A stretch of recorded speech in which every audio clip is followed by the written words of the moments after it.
Season 24 of The Bachelor, currently airing on ABC. 24 years, man, and it seems So like 18 a fun years, gig. 18 years, 24 seasons. Yeah, but but yeah, my son was 6 weeks old when I got the gig, and so many times throughout it, I would talk to my agent or friends. I got to figure out what's next because this clearly isn't going to last forever. Now I'm afraid it's going to last forever. I always liked the fact that Michael J. Fox, even when he scored Back to the Future, he double shifted. Yeah. He said, "Listen, I'll leave Family Ties when they turn the light off because I was lucky to get it. I'm a humble man, and you work till it's over." I always feel it is that feeling of always assuming it's all going to go away. And it's actually not a bad way to live. I don't know. I think it may be just kind of a showbiz thing. Maybe it's also a sports athlete thing where like at some point it's going away. Yeah, you don't want to get you don't want getting suckered on the inside a little, but if you act like it's for life, that's when you. I know Joe. I I got to meet Joan Rivers and talk to her, and she had that mentality too. And I always loved that and respected about her is. This could all go away tomorrow. And so, even when I started The Bachelor and it was going big, I had 3 jobs. I was working at a horse racing. I was a sportscaster back in the day. That's how I started. And so I was working at TVG, the sports racing network. I had a home and garden show. And I was doing The Bachelor. And people were like, "Dude, what are you doing? You have a network show?" And I said, "Yeah, for how long?"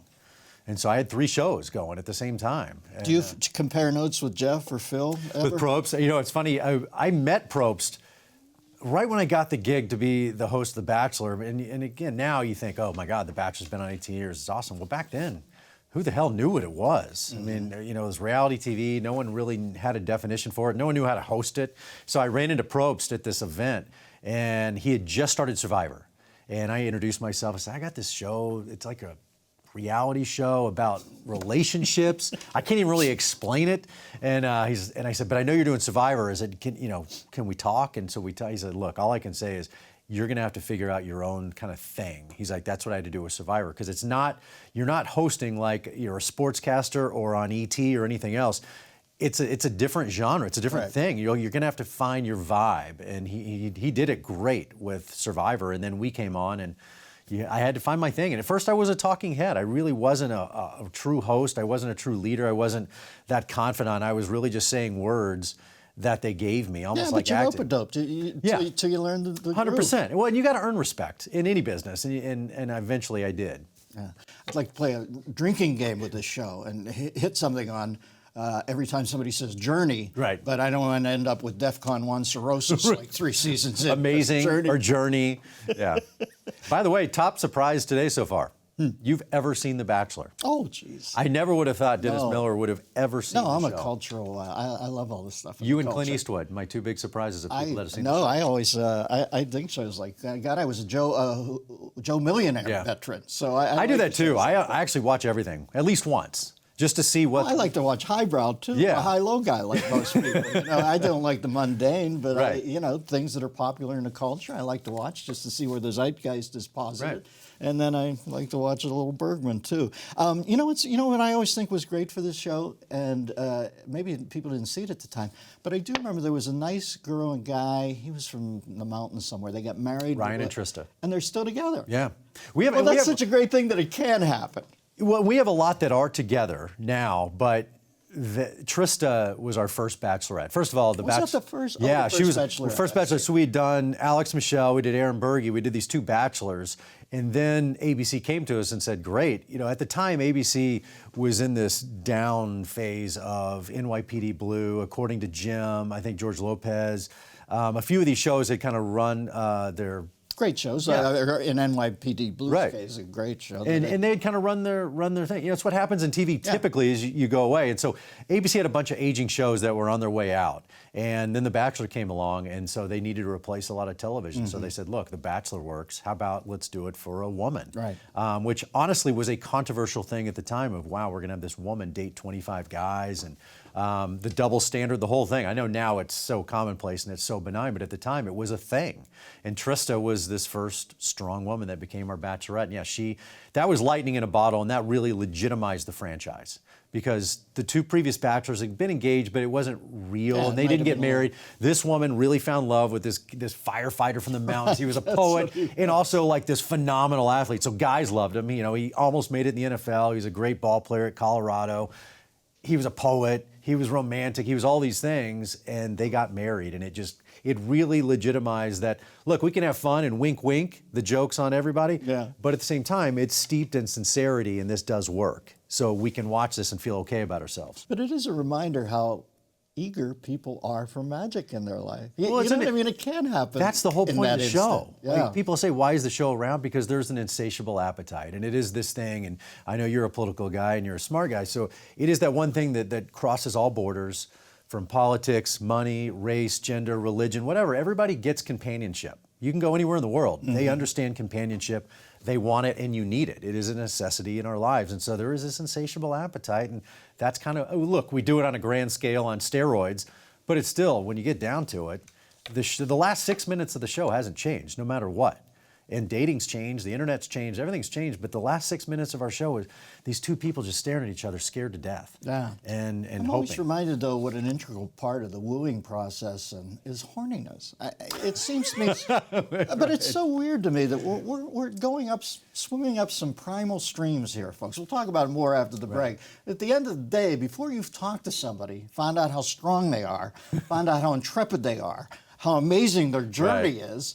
Occasionally, you look around, you see another human being who hits every button in you, and you go, boing, you know, it's Mike Myers, boing, or swing, or whatever the hell it was. You say you obviously inhabit the job now, but I'm trying to think, what was the audition for this? What did they ask you to do at the beginning? You know, it's funny, I did less to get this job than probably any job I've ever had in my life. Yeah, just the type they were looking for? You know, they were looking for a type, which was great for me. They were looking for a complete unknown, Midwestern guy. You know, I'm from Texas and was married at the time, just had a child. They were just looking for the guy next door who kind of like, I always say it's like a referee. If you notice a ref during a game, he's not doing a good job. I say if you kind of notice me during The Bachelor, that's not what the show's about. They needed someone just to blend in. And really my background of being a sports guy and coming up through journalism of you're not the story really helped, of get over yourself. Right. You know, there's always going to be a bachelor, bachelorette. They got to be the star. Yeah, and so, serve the.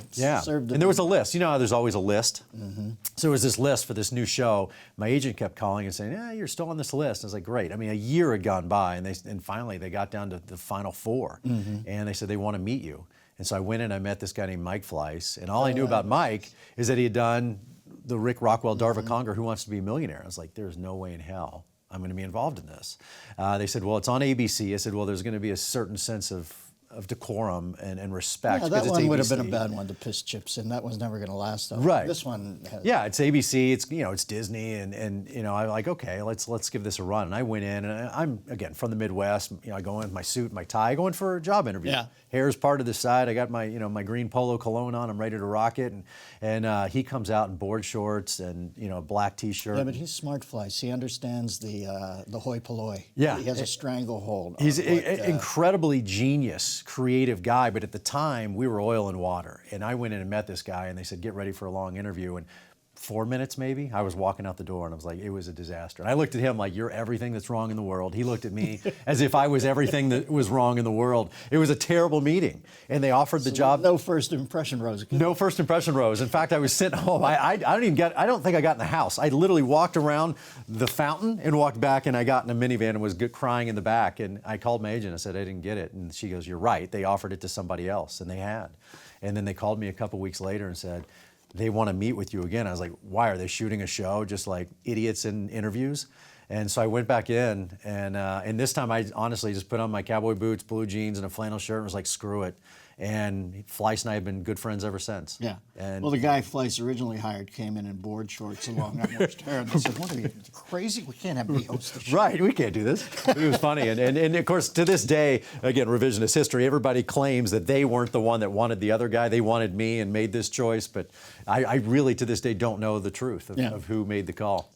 And it makes it, folks, I know we live in the most uptight times ever. Right. At some point, a car door opens, and you cannot go against this. Certain people appeal to you when they get out of the car. It might open up, for God's sakes. You don't know. But well, I think that's the whole point of the show, too, is, yeah, a supermodel, guy or girl, might get out of that car. And you're attracted to them. The endorphins are firing, and you can't wait to get this person in the hot tub or whatever. But okay, now is that enough? And what comes with that package? And how damaged are they? And how shallow are they? Damaged. So yeah, there's a beautiful. There's much more to it. And so, but that's the genius of the show. It is, Yeah, you can pick, people like, okay, are these people sincere? Are they here for the quote unquote right reasons? Well, I don't know. You got to figure that out. But I had to figure that out when I started dating. Everyone does. And yeah, it's, again, on steroids, it's on television. But if you're at the bar down there in LA and there's that guy, you're like, well, he has a lot of money, or does he? You got to figure that out. Folks, if you're going on a TV show to find love, the right reason, you don't find it, it finds you. Right. A light bulb goes on. Yeah. Oh, wait, I don't know. This was a bit of a lark, a caprice. I thought I'd But I don't jump in. think Now all of a sudden. And I don't think political correctness has anything to do with having, to put a damper on that immediate connection. Yeah. And of course it's physical. Of course it's what meets your eye, whether it's art, whatever it is. There is that initial thing. I guess after 24 years, I know there are people who are like Pliny the Elder on this thing, man. I remember we did a Star Trek sketch once on SNL where the fans all knew the show better than Shatner did. That's the way it I'm sure there are people who 100%. know it as well as yeah. you do. Oh, yeah. What don't we know about it at this point? Do people get run down behind the scenes? Are they tired? Do they get crankier than we're allowed to see? What is? I mean, it's harder. I think first and foremost, it's harder than it looks. Being the Bachelor, Bachelorette, it's not an easy job, especially as we're watching Peter's season, and hasn't happened yet, but you're going to see. His name's Weber? Peter Weber? Yeah, Peter Weber. He's a pilot, and he ends up cutting himself. So it was really rough for him. Good, you want a stable guy behind the controls of your plane. Yeah, exactly. But it was a total freak accident that you'll see. But he's a good guy, but man, it's hard. I mean, between the planes, trains, automobiles, traveling to a foreign country every week, we're up till 4 a.m. We're up at 7 a.m. and they, and you're trying to go through something that is really emotional. It's true and emotional. It's not easy. It's a bit of a beating. And a lot of them get, kind of worn down and get sick at times while we're doing this, because it's a grind. And so it's one of those things that looks glamorous, but be careful what you wish for. Never miss a beat. Subscribe to Larry King now and watch new episodes every day.